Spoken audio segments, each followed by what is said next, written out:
Bhadrak block अंतर्गत कोड़ बरुआ पंचायत रे पंचायत स्तरीय सचेतनता शिविर अनुष्ठित होइछि। मुख्य अतिथि भावे भद्रक विधायक संजीव कुमार मल्लिक जोगदे दीप प्रज्वलन करथिले।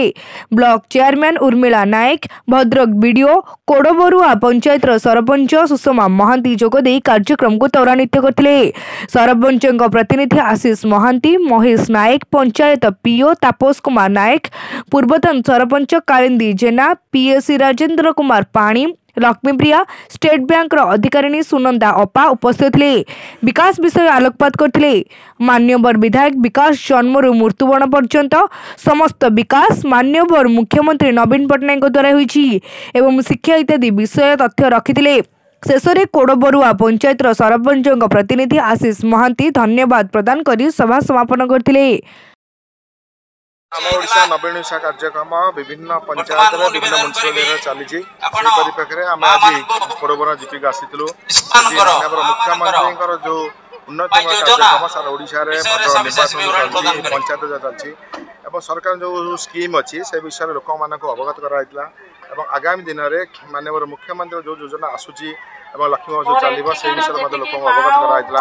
ये देखुवे आज गोटे एसएससी ग्रुप को 9 लाख टंका दिगला जो मान 5 लाख बिना सुधर दि जाऊँगी। माँ मान निज गोड़ छिड़ा सब प्रकार राज्य सरकार प्रयास कर बहु मात्रा सफल होती सब जगह देखिए माननीय मुख्यमंत्री उन्नत कार्य समस्ते गोटे आंतरिक सहित उत्साह सहित आम ओडिशा नवीन ओडिशा बा नुआ ओडिशार ये जो पंचायत स्तरीय जो कार्यक्रम अनुष्ठित होती तारिणी पड़िया ठारे आम पंचायत आज अनुष्ठित होती।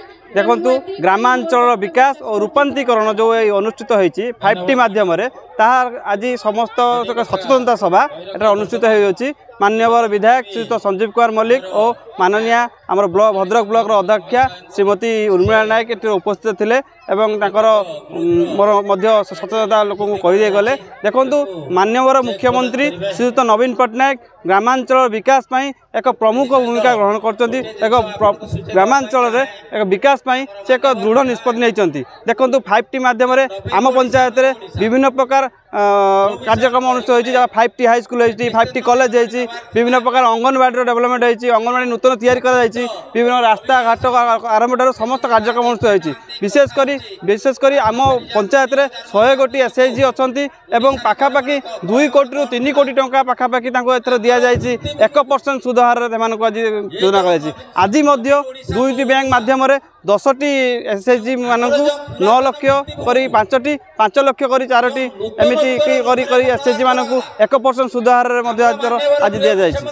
तेणु यह एक खुशी कथा ग्रामांचल जहाँ विकास आम आम पंचायत जहाँ विकास रूपांतरीकरण होती आज सर्वसम्मुख विचार करागला सर्वसम्मुख एक प्रस्तुति बजाय दिगला।